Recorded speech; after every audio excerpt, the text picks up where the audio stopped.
Bonjour à tous et bienvenue dans cette dernière vidéo sur le Tour de Zwift. On est sur l'étape numéro 7.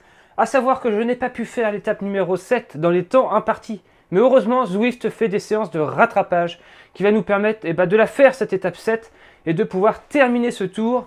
7ème étape, 13,9 km. C'est pas l'étape la plus longue que l'on a faite jusqu'à maintenant. Mais ça va peut-être être la plus dure car j'ai pas du tout de prépa là. J'ai pas roulé depuis 3-4 jours. Et on perd très vite le rythme. Départ dans 3 minutes. On est sur le circuit du Yorkshire. C'est le circuit des championnats du monde de l'an dernier, tout simplement. Donc on va revivre ce championnat du monde de l'an dernier, mais en direct. Je me suis échauffé 20 minutes comme préconisé, avec quelques petites accélérations. Allez, on respire et on se retrouve juste après le générique pour le départ dans 2 minutes 30. Let's go!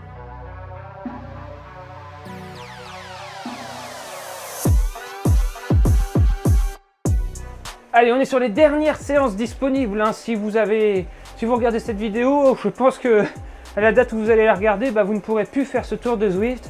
Franchement, ça a été une très bonne expérience. On a vu mes résultats s'améliorer d'étape en étape, avec ce dernier gros résultat en étape 6, un top 10. Parce qu'on m'avait dit que je ferais un top 10 à la fin de ce tour de Zwift. Je ne l'aurais pas cru tellement c'était dur sur les premières étapes, mais comme quoi, en persévérant et en faisant régulièrement même que du home trainer, on s'améliore. Et ça, c'est bon signe. Allez, départ dans 1 minute 43.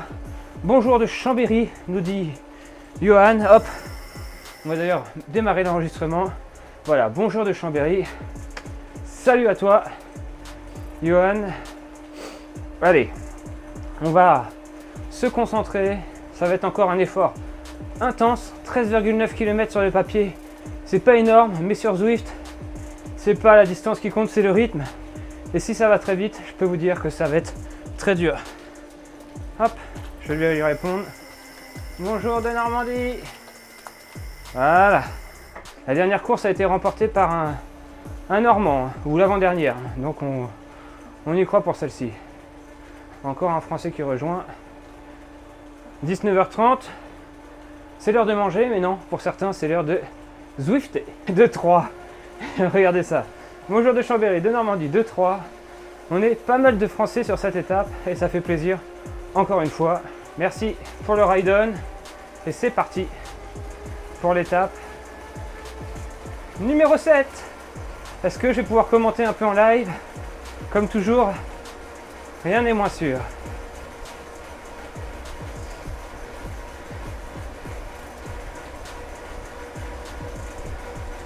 Et direct, une hiérarchie secrète.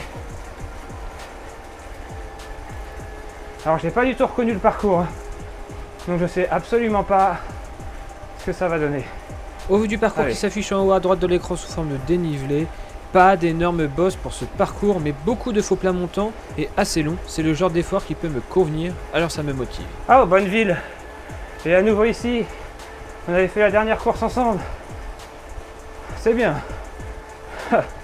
On commence à connaître des gens virtuellement. Et après seulement 400 mètres, premier faux plat montant, c'est parti. Cela demande une puissance régulière pour monter ce genre de pente, sans en donner de trop. A priori, j'ai un peu de mal à me réguler et me voici en tête de peloton. Et direct, petit faux plat montant. Allez. On n'est pas beaucoup, seulement 39. C'est la course où il y a moins de monde, c'est normal. C'est les retardataires. Le bon petit faux plat montant.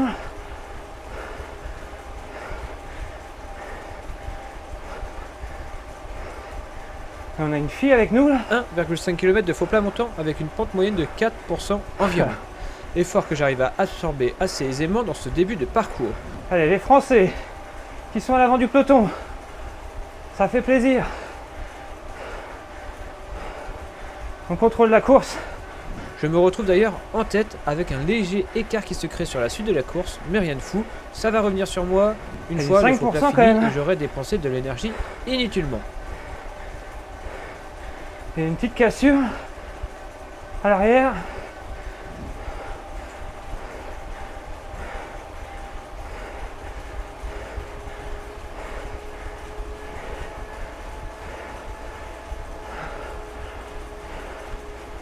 Pourquoi je roule aussi fort? Je vais le payer. Et oui, je me suis rendu compte en live que j'avais forcé un chouïa de trop par rapport aux autres. Il serait bête de manquer de jus à la fin, surtout que ça va aller vite, le kilométrage est faible sur cette étape. Bon, ça revient tout logiquement à la partie descendante. Oh, ça s'est coupé là. Kilomètre 2,7, c'est le drame pour moi. Loin de l'arrivée, mon ventilo Wahoo se coupe, plus de ventilation, et je peux vous dire que c'est un vrai choc thermique qui s'opère sur mon corps. Je passe d'un état rafraîchi à une maxi bouffée de chaleur. Psychologiquement, cela fut très difficile à absorber, et physiquement aussi. Et là, j'ai absolument rien pour appuyer sur les boutons de loin. 500 mètres déjà sans ventilo, c'est long, c'est dur, surtout en pleine course. Allez, redémarre. Oui, quand on est désespéré, on parle à nos objets électroniques. On sait jamais. Ah, ça redémarre. Oh, putain. Oh, merci. 700 mètres après la coupure, le ventilo reprend. Va falloir réussir à redescendre sa température et croiser les doigts pour que cela ne se recoupe pas. Et surtout, rester focalisé sur son effort car ça roule vite. Mais 400 mètres plus loin, rebelote. Ça se recoupe. Et qu'est-ce qui se passe?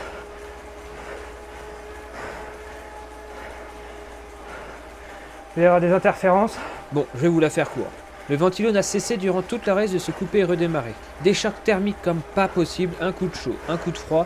Difficile de rester focus sur la course, mais en même temps, ce problème technique me permet d'oublier que je suis en plein effort et fait passer les kilomètres à vitesse grand V. Et ça part très fort devant. À chaque nouveau faux plat, un concurrent se détache et d'une facilité déconcertante. C'est assez hallucinant. Concurrent qu'on le reprend ensuite très facilement dans les descentes et les parties plus rapides. Il ne faut pas s'inquiéter.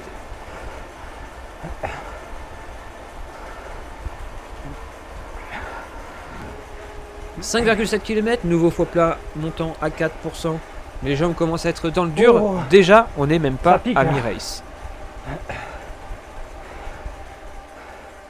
Et ça qui se coupe. C'est pas possible. Le mauvais sort s'acharne à croire que quelqu'un pilote mon ventilo pour le couper que dès que cela monte. C'est vraiment, vraiment dur pour l'organisme. C'est une petite montagne russe, ça.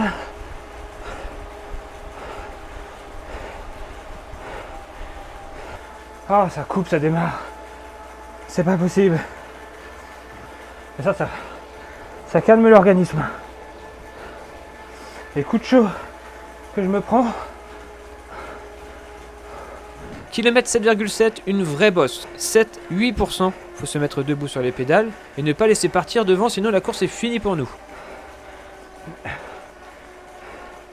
Trouver son rythme, ne pas trop en mettre d'un seul coup, sinon c'est un coup à rester sur place. Il faut laisser partir devant. Sans la ventile. J'arrive à maintenir un niveau de watts de plus de 340 durant cette ascension, bien plus que ce que j'aurais pu mettre au début de mon tour de Zwift. Le travail paye et les adversaires ne se détachent pas tant que ça. L'objectif de les reprendre en haut est encore possible. Chose que je vais m'atteler à faire au plus vite dans la seconde partie de cette ascension. Un seul homme devant, tout va bien, mais on y laisse beaucoup de force. Et ce ventilo qui, comme depuis le début, continue de se couper et se rallumer toutes les minutes. Allez.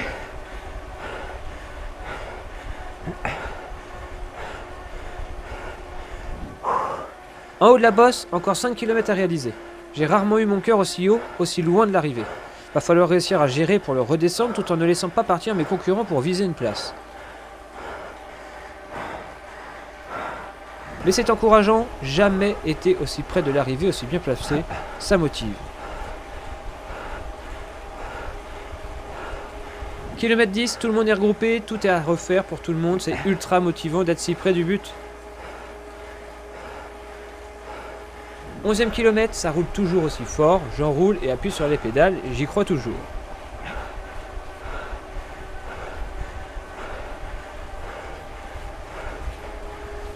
Kilomètre 12, je place mon boost aéro pour peut-être faire un trou, il reste 2 km seulement. Ce boost aura pour effet de me faire décoller et provoquer une cassure sans pour autant appuyer plus sur les pédales. Oui mais voilà, Une nouvelle petite montée se dresse devant moi et 2 hommes forts partent devant me laissant sur place net.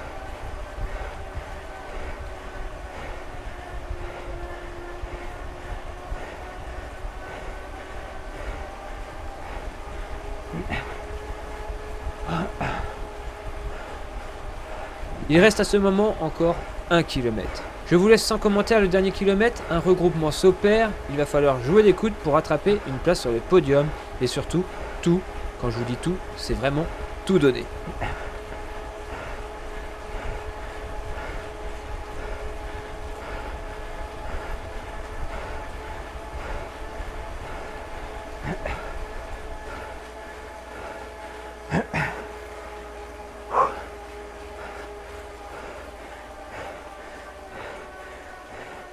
Oh la vache.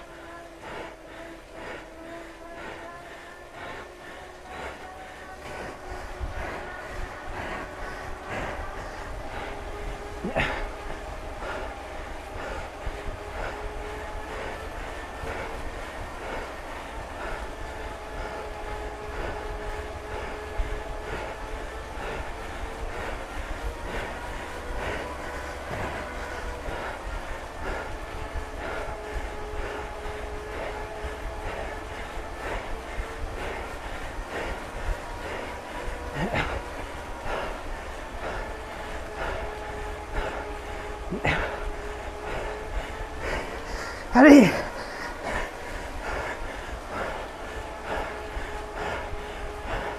Allez!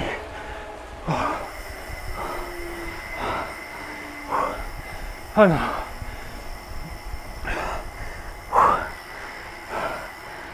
Si près du podium. Mais après recalcul par Zwift du finish, me voilà 3e. 3e? Oh. Oh. Oh, putain. Ah, si j'arrive 3e. Ah là, j'ai été au bout de ma vie.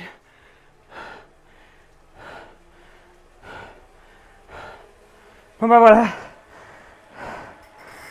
Pour cette dernière étape qui m'a anéanti. Le ventilateur qui se coupe. Comme quoi, un ventilateur c'est obligatoire. Sinon, le corps monte en température et là j'ai été au bout de ma vie. Au bout de ma vie.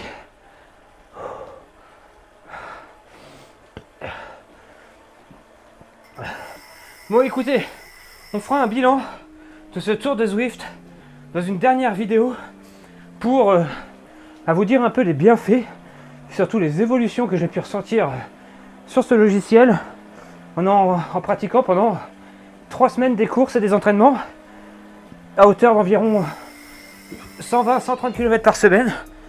Bah, en intensité, je peux vous dire que j'ai vraiment beaucoup gagné. Et ce qui est cool, c'est que j'ai passé le niveau 12. Qui dit passer le niveau 12, je crois, c'est accéder à une partie cachée sur Zwift. On aura l'occasion de faire une vidéo dessus. C'est l'ascension de l'Alpe d'Huez en virtuel.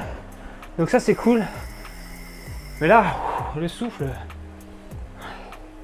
Là, j'ai tout donné. Là, les gars, j'ai tout donné.